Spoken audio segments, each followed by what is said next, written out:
सियावर रामचंद्र भगवान की, सियावर रामचंद्र भगवान की, पवन सुत हनुमान की, पवन सुत हनुमान की, वृंदावन बिहारी लाल की, वृंदावन बिहारी लाल की, भारत माता की, भारत माता की। नमः पार्वती पतिये हर हर।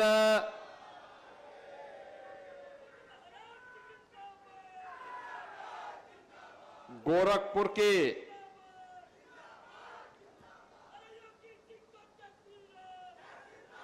लगभग 1000 करोड़ रुपए की परियोजनाओं के लोकार्पण और शिलान्यास के लिए आयोजित आज के इस कार्यक्रम में मंच पर उपस्थित लोकप्रिय सांसद श्री रविकिशन शुक्ला जी, लोकप्रिय सांसद पंडित विजय दुबे जी, महापौर गोरखपुर डॉक्टर मंगलेश श्रीवास्तव जी, भारतीय जनता पार्टी के प्रदेश के उपाध्यक्ष और विधान परिषद सदस्य डॉक्टर धर्मेंद्र सिंह जी, गोरखपुर ग्रामीण के लोकप्रिय विधायक श्री विपिन सिंह जी, माननीय विधायकगण श्री प्रदीप शुक्ला जी, माननीय विधायक श्री राजेश त्रिपाठी जी, माननीय विधायक श्री महेंद्र पाल सिंह जी, माननीय विधायक श्री फतेह बहादुर सिंह जी, माननीय विधायक डॉक्टर बिमलेश पासवान जी, माननीय विधायक श्री श्रीराम चौहान जी, माननीय विधायक श्री श्रवण निषाद जी, राज्य महिला आयोग की उपाध्यक्ष श्रीमती चारू चौधरी जी,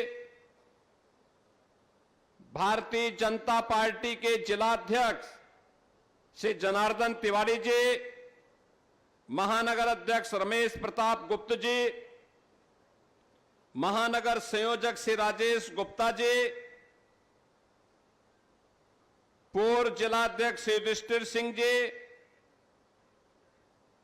उत्तर प्रदेश सरकार के सलाहकार श्री अवनीश अवस्थी जी, आज के इस कार्यक्रम में उपस्थित भारतीय जनता पार्टी के हमारे सभी पदाधिकारीगण, विभिन्न व्यापारिक सामाजिक संगठनों के सभी पदाधिकारीगण, भारी संख्या में उपस्थित गोरखपुर के सभी उपस्थित बहनों और भाइयों, नौजवान साथियों एवं प्यारे बच्चों, आज गोरखपुर को एक नया उपहार देने के लिए हम सब यहां पर उपस्थित हुए हैं और यह अवसर है जब ट्रांसपोर्ट नगर से पैडलेगंज 6 लेन के इस फ्लाईओवर और इसी फ्लाईओवर का देवरिया बाईपास की ओर 4 लेन के इस कार्य के कंप्लीट होने के अवसर पर, पूर्ण होने के अवसर पर इसका लोकार्पण हो रहा है। इसकी कुल लंबाई 2658 मीटर इसकी फ्लाईओवर की लंबाई है और यह 429 करोड़ रुपए में बनकर के तैयार हुआ है। 50 लाख से लेकर के 1 करोड़ की आबादी सीधे सीधे इससे लाभान्वित होने वाली है। आज इसका लोकार्पण हुआ है। मैं लोकार्पण के अवसर पर आप सभी गोरखपुर वासियों को, यहां की जनता जनार्दन को और इससे लाभान्वित होने वाले सभी पूर्वी उत्तर प्रदेश के नागरिकों को हृदय से बधाई देता हूं, अपनी शुभकामनाएं देता हूं। बहनों और भाइयों, इसके साथ ही 278 करोड़ रुपए की लागत से कसिया मार्ग यानी पैडलेगंज चौराहे से फिराक गोरखपुरी चौराहे तक 4 लेन में चौड़ीकरण सुदृढ़ीकरण का कार्य भी इसका लोकार्पण हो रहा है। और ये मार्ग ही कसिया मार्ग है और कुशीनगर के भी माननीय सांसद जी यहां पर बैठे हुए हैं। रवि किशन जी कह रहे थे कि ये बिना बताए क्यों आ गए। अब उनकी समझ में आएगा कि विजय दुबे क्यों आ गए, क्योंकि उनके यहां जोड़ने वाला वह मार्ग है। इसके साथ ही 104 करोड़ रुपए की लागत से एयरफोर्स स्टेशन गोरखपुर में एक नए एमईएस ऑफिस कॉम्प्लेक्स और उनके इंफ्रास्ट्रक्चर शिफ्टिंग के कार्य को निर्माण कार्य पूरा हुआ है। और साथ ही साथ गुलरिया में पुलिस के बैरक और हॉस्टल के निर्माण के कार्य का भी आज उद्घाटन हो रहा है। नए कार्यों की श्रृंखला में गोरखपुर में नंदानगर पुलिस चौकी से शमशेर गेट यानी आकाश बिहार डोमेस्टिक एरिया तक मार्ग पर पड़ने वाले यहां पे वाल लेवल क्रॉसिंग है तो अंडरपास और सर्विस रोड के निर्माण का शिलान्यास का कार्य भी हो रहा है, जिसकी लागत लगभग 75 करोड़ रुपए है। 50 करोड़ की लागत से गोरखपुर में हम लोग स्मार्ट सिटी योजना के अंतर्गत एक साइंस म्यूजियम का निर्माण कार्य प्रारंभ करने जा रहे हैं। इसके साथ ही गोरखपुर में रवि किशन जी को नहीं पता है, लेकिन गोरखपुर में एक श्रमजीवी महिला हॉस्टल लोक माता अहिल्याबाई होलकर के नाम पर निर्माण कार्य हम प्रारंभ करने जा रहे हैं। 47 करोड़ रुपए इसके लिए दिया गया है। 500 कामकाजी महिलाओं के लिए हॉस्टल की सुविधा यहां उपलब्ध कराई जाएगी। इसके साथ ही राजकीय महिला पॉलिटेक्निक में सेंटर ऑफ एक्सीलेंस के लिए, जिसमें इमर्जिंग टेक्नोलॉजी के लिए वहां पर अच्छे लैब्स बनेंगे, आर्टिफिशियल इंटेलिजेंस के लिए, ड्रोन टेक्नोलॉजी के लिए, रोबोटिक के लिए, 3D प्रिंटिंग के लिए, ये सभी प्रकार की सुविधा बालिकाएं गोरखपुर में महिला पॉलिटेक्निक में ही प्राप्त कर पाएंगी। इनका शिलान्यास का कार्य भी आज यहां पे हो रहा है। कुल मिलाकर के ये लगभग 1000 करोड़ रुपए की परियोजनाओं के लोकार्पण और शिलान्यास के साक्षी आप सब बन रहे हैं। इस अवसर पर मैं आप सभी को हृदय से बधाई देता हूं। बहनों और भाइयों, ये जो इंफ्रास्ट्रक्चर है ये आवागमन को आसान बनाने का एक माध्यम है। और याद रखना, आवागमन का माध्यम जितना तेज होगा, जितना समय की बचत होगी, उतनी ही तीव्र गति से प्रगति भी होगी। और प्रगति होगी तो समृद्धि अपने आप ही आएगी। फिर समृद्धि को कोई रोक नहीं सकता है।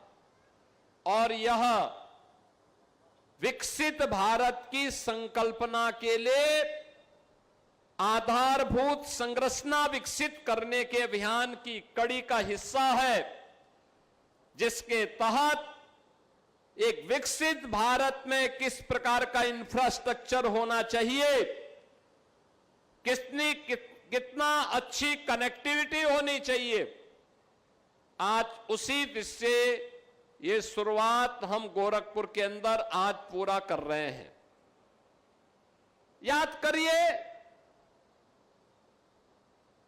आज हमारी लखनऊ से गोरखपुर की जो कुल दूरी हो गई है या 3.25 घंटे के अंदर हम पूरा कर सकते हैं।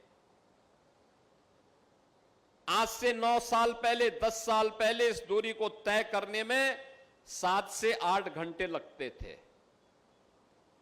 गोरखपुर से वाराणसी की दूरी तय करने में मात्र 2.5 घंटे का समय लग रहा है। आज से 7 साल पहले, 8 साल पहले इस दूरी को तय करने में समय लगता था 5 से 6 घंटे। आज यहां से कुशीनगर की दूरी तय करने में 1 घंटा लगता है। इससे पहले लगता था 2.5 से 3 घंटा। यानी ये आधुनिक इंफ्रास्ट्रक्चर, सड़क, रोड की कनेक्टिविटी कितनी बेहतर हुई है, यह भी आपके सामने। और साथ साथ एयर कनेक्टिविटी भी। दुबे जी ने तो अपने यहां इंटरनेशनल एयरपोर्ट बना दिया कुशीनगर में।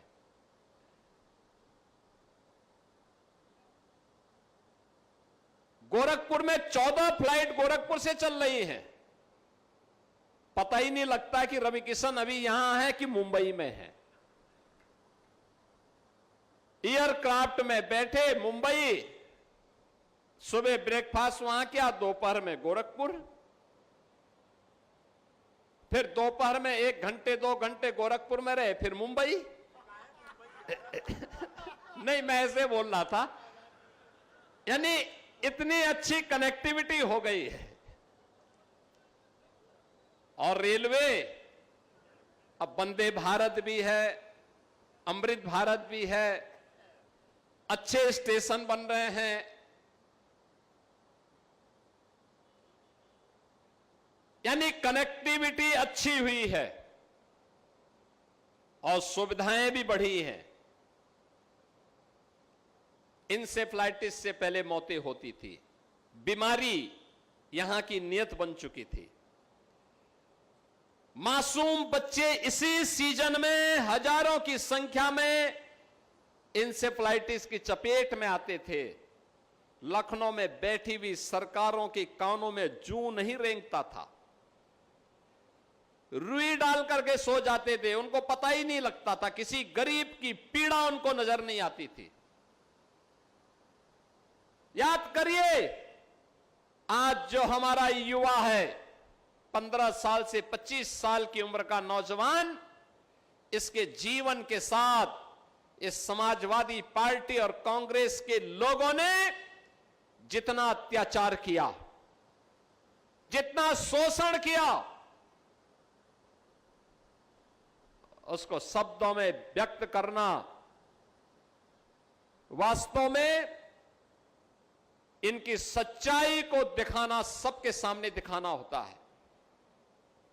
यहीं पे आज से 7 साल पहले तक हजारों की संख्या में बच्चे इंसेफ्लाइटिस की चपेट में आते थे। कुशीनगर, देवरिया, महाराजगंज, गोरखपुर, संत कबीर नगर, बस्ती, सिद्धार्थनगर, बलरामपुर, श्रावस्ती, और आज गोरखपुर में बीआरडी मेडिकल कॉलेज भी अच्छा हो गया, एम्स भी खुल गया, कुशीनगर में मेडिकल कॉलेज बन गया, देवरिया में मेडिकल कॉलेज बन गया, महाराजगंज में मेडिकल कॉलेज बन गया, सिद्धार्थनगर में मेडिकल कॉलेज, बस्ती में मेडिकल कॉलेज, बलरामपुर में मेडिकल कॉलेज, गोंडा में मेडिकल कॉलेज, बहराइच में मेडिकल कॉलेज। मेडिकल कॉलेज की एक लंबी श्रृंखला। इस बीमारी का मुख्य कारण था मच्छर, और मच्छर का मुख्य कारण था गंदगी। रामगढ़ ताल आज सुंदर हुआ है। अलग विषय है कि रामगढ़ ताल अच्छा हुआ, वहां सबसे पहले सांसद जी ने जमीन खरीद दी, अच्छा मकान बनाया, आपको भोजन भी करवाए थे ना एक दिन। कितने लोगों ने भोजन किया था? 5 लोग, केवल 5 ही लोगों ने। दो हाथ खड़ा के, एक हाथ खड़ा करना है तो 4 हो गए। 4 लोगों ने भोजन किया और मुझसे कह रहे थे कि मैंने 50,000 लोगों को पाए। 50,000 होता तो यहां पे तो हाथ खड़ा होता।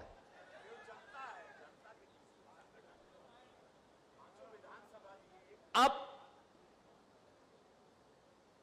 रामगढ़ताल आज से 10 साल पहले क्या स्थिति थी? सुनसान था, गंदगी थी, मच्छर थे, और किसी की हत्या कोई अपराधी करता था वहां फेंक के चला जाता था, पता ही नहीं लगता था। और आज पर्यटन का सबसे बड़ा केंद्र है। देर रात्रि में हजारों की संख्या में लोग परिवार के साथ घूमते हुए दिखाई देते हैं। हजारों की संख्या में आज पर्यटन का कितना अच्छा केंद्र बना है, कितना बेहतरीन केंद्र बना है। हमारी सोच अच्छा करने की थी, हमने अच्छा करके दिखा दिया। ये डबल इंजन की सरकार ने प्रधानमंत्री मोदी जी के मार्गदर्शन में, भाई रवि किशन जी का भी तो योगदान होगा उसमें, थोड़ा बहुत ताली तो बजा दो उनके लिए थोड़ा बहुत। वे फिल्मों की शूटिंग करते हैं, इसलिए करते हैं जिससे आपको फ्री में फिल्म दिखा सके। कभी दिखाया फ्री में? कभी दिखाया? दिखाएंगे, वो भी दिखाएंगे। अगले लोकसभा चुनाव के बाद फ्री में दिखाएंगे। लेकिन अब वहां की उसके किनारे फिल्में बन रही हैं, लोग घूमने के लिए आते हैं, हजारों लोगों की आजीविका उससे चल रही है। और ताल पर्यटन का भी और आजीविका का भी एक माध्यम बना है, नौजवानों के लिए एम्प्लॉयमेंट का माध्यम बना है। रामगढ़ ताल आज गोरखपुर की एक उपलब्धि हो गई है। एम्स पूर्वी उत्तर प्रदेश के नौजवानों के, पूर्वी उत्तर प्रदेश के नागरिकों के उपचार का एक बेहतरीन केंद्र बन गया है। बीआरडी मेडिकल कॉलेज उपचार का एक बेहतरीन केंद्र बन गया है। हर जनपद में मेडिकल कॉलेज हो गए हैं। और 1990 से बंद फर्टिलाइजर कारखाना फिर से चालू हो गया है। फर्टिलाइजर कारखाना यहां के अन्नदाता किसानों को समय पे खाद उपलब्ध करवाता है। समय पे बीज और खाद किसान को मिल जाए, उत्पादन अच्छा होता है, काफी वृद्धि होती है। और इस बार मानसून भी अच्छा आ गया है, तो खाद और बीज समय पे है तो अच्छा उत्पादन भी होगा, किसान खुशहाल होगा तो देश खुशहाल होगा। यानी अच्छी सरकारें आती हैं तो अच्छा कार्य होता है, विकास भी होता है और विरासत का भी संरक्षण होता है। यहां पे मुक्तेश्वर नाथ मंदिर के पुनरुद्धार का काम भी हो गया। झारखंडी महादेव के मंदिर के पुनरुद्धार के कार्य के लिए भी हम लोगों ने प्रस्ताव मांगा है। ऐसे ढेर सारे कार्यों का यहां पे तो केवल 429 करोड़ का फ्लाईओवर बना है। दुबे जी ने तो कुशीनगर में एक ही पुल के लिए 1000 करोड़ रुपया ले लिया, नारायणी नदी पे 1000 करोड़ रुपया। जब सांसद सक्रिय होता है तो विकास के कार्य के लिए ऐसे पैसा लेके चला जाता है। जनता को तब राहत मिलती है, विकास कार्य तब आगे बढ़ता है। और आज वही विकास, आप सोचो आज से 10 साल पहले गीडा में कोई निवेश करने नहीं आता था, कोई फैक्ट्री नहीं लगाता था, क्योंकि भय था गुंडों का, माफियाओं का। और गोरखपुर तो माफिया और मच्छर के लिए बदनाम जगह हो गई थी। लोग ये बोलते थे, जब गोरखपुर का नाम आज से 10 साल पहले कोई लेता था तो क्या बोलता था? 2 कारणों से नहीं आता था, या तो माफिया के भय से या मच्छर के भय से। मच्छर थे तो मलेरिया भी था, डेंगू भी था, इंसेफ्लाइटिस भी थी, ढेर सारी मच्छर जनित बीमारियां थी। और माफिया था तो कोई प्रॉपर्टी भी नहीं खरीदता था। मैं दावे के साथ कह सकता हूं कि तब रवि किशन भी यहां मकान नहीं बनाते, जमीन नहीं खरीदते। आज तो देखो हर व्यक्ति की पहली चॉइस होती है गोरखपुर में जमीन खरीदना और मकान बनाना।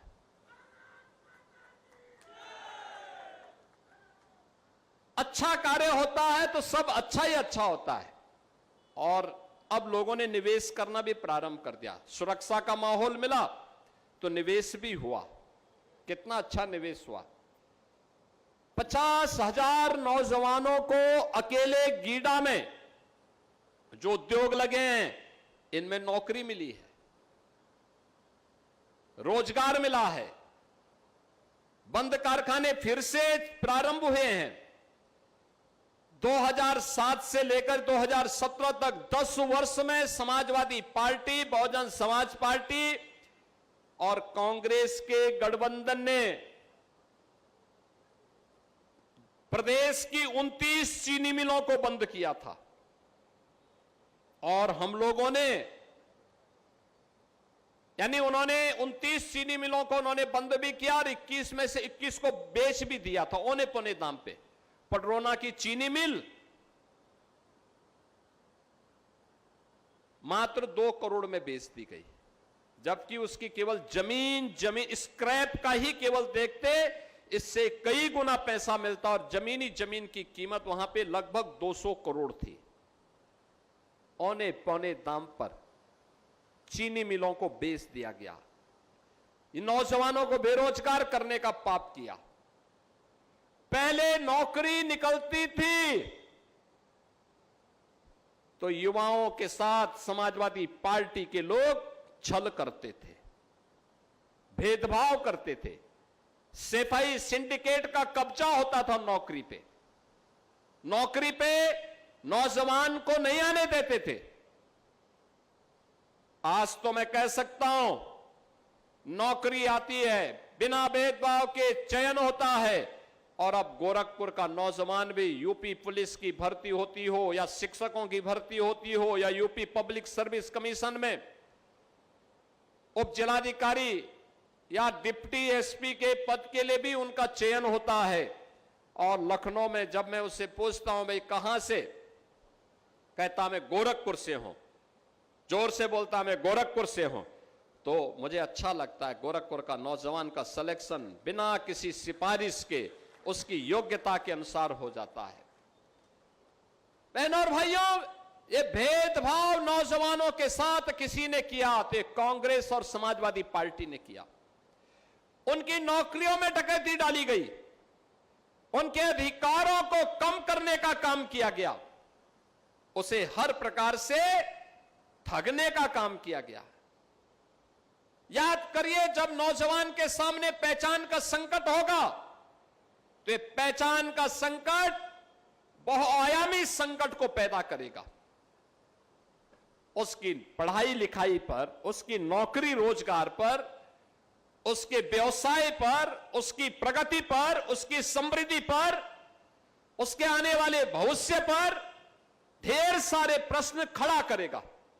और उस ढेर सारे प्रश्न का समाधान किसी ने निकाला है तो प्रधानमंत्री मोदी जी के नेतृत्व में डबल इंजन की सरकार ने निकाला है। डबल इंजन की सरकार ने बिना भेदभाव के आज नौजवानों को नौकरी मिल रही है। हमने अकेले यूपी के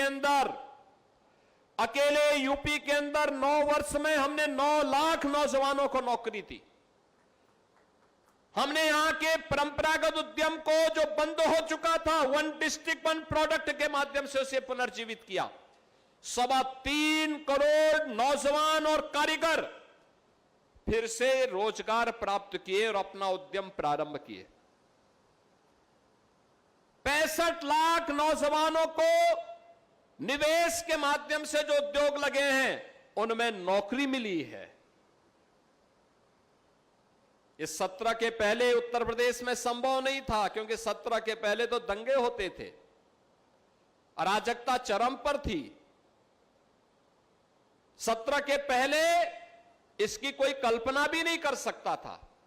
आप याद करिए ना, तब होली के अवसर पे दंगा, विजयादशमी और दुर्गा पूजा के समय दंगा, रामनवमी के समय दंगा, जन्माष्टमी के आयोजन को नहीं होने देते थे, कावड़ यात्रा नहीं निकलने देते थे। यानी जो आस्था को उस समय प्रहार करते थे, आज वे सबसे बड़े आस्थावान बनने का ठेका ले चुके हैं, सबसे बड़े आस्थावान बन रहे हैं। जिन लोगों ने राम जन्मभूमि मंदिर निर्माण के मार्ग में बाधाएं खड़ी की, राम जन्मभूमि आंदोलन के दौरान राम भक्तों पर गोलियां चलाई, राम मंदिर के मार्ग के लिए बाधाएं खड़ी करने के लिए उच्चतम न्यायालय में अपने अधिवक्ता खड़े किए विरोध में, वे लोग आज आस्था की बात कर रहे हैं। जो लोग हमेशा आपकी आस्था के साथ खिलवाड़ करते थे, जो नौजवानों के भविष्य के साथ खिलवाड़ करते थे, जिन्होंने अन्नदाता किसानों के हक को छीना, जिन्होंने व्यापारी और बेटी के सामने सुरक्षा का संकट खड़ा किया, आज वे लोग जब इन मुद्दों पर बड़े बड़े उपदेश देते हैं तो उनके उपदेश हास्यास्पद लगते हैं।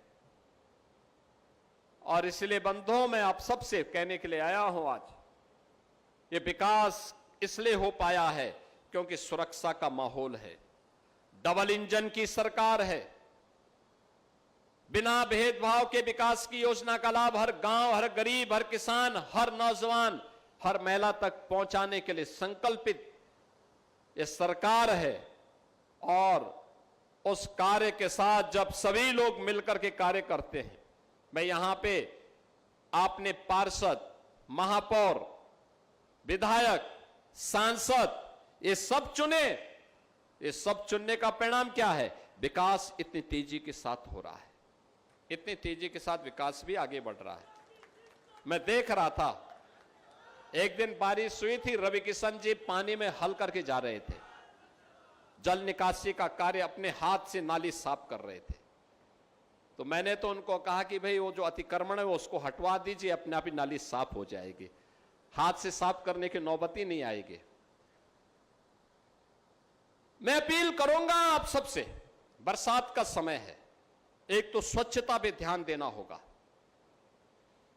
जहां खाली जगह जमीन हो, आपको लगता है कि आपके लिए कोई उपयोगी नहीं, उसमें वृक्ष लगाइए, वह ऑक्सीजन देगा।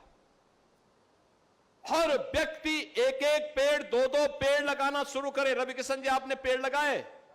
कितने कितने कितना कितना? एक? हाँ। लगाए नहीं, कह रहे मेरा घर पहले से घिरा हुआ है पेड़ों से। पेड़ लगाएंगे, आपसे मैं कहूंगा एक एक पेड़ हर व्यक्ति लगाएगा, एक पेड़ मां के नाम। और आप लोगों ने 12 जुलाई के अभियान के साथ जुड़कर के अभियान का हिस्सा बने थे। एक पेड़ मां के नाम, एक पेड़ मां के नाम हर खाली जमीन पे लगाना, लेकिन सिंगल यूज प्लास्टिक से अपने को दूर रखना। प्लास्टिक के कप, गिलास, पॉलिथीन या फिर थर्माकोल, इसका उपयोग नहीं करना है। घर का कूड़ा नाली में नहीं फेंकना या सड़क पे नहीं फेंकना है, उसको कलेक्ट करके रखिए, डस्टबिन में रखिए। कूड़ा कलेक्शन करने वाली गाड़ी आएगी तो उसमें डालना है, या फिर उसको किसी न किसी रूप में जब जो डस्टबिन हो उस डस्टबिन में ही डालें। अतिक्रमण नाला और नालियों में मत होने दीजिए।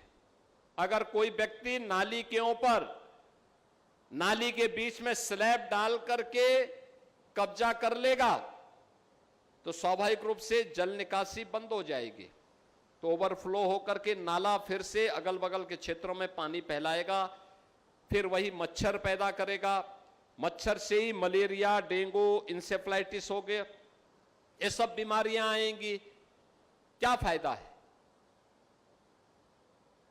हमें सावधान रहना होगा, शुद्ध पेयजल पीने का इस्तेमाल करना होगा। शुद्ध पेयजल अगर नहीं है, हैंडपंप है, इस मौसम में वैसे भी पानी गर्म करके जब ठंडा हो जाए तब उसका सेवन करना चाहिए।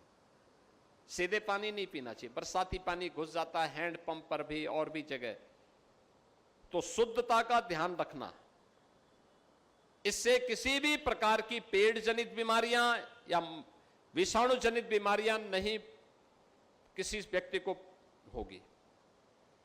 थोड़ा जागरूक रहना पड़ेगा स्वास्थ्य के प्रति, स्वच्छता के प्रति, लोगों को भी इसके प्रति सक्रिय बनाना पड़ेगा।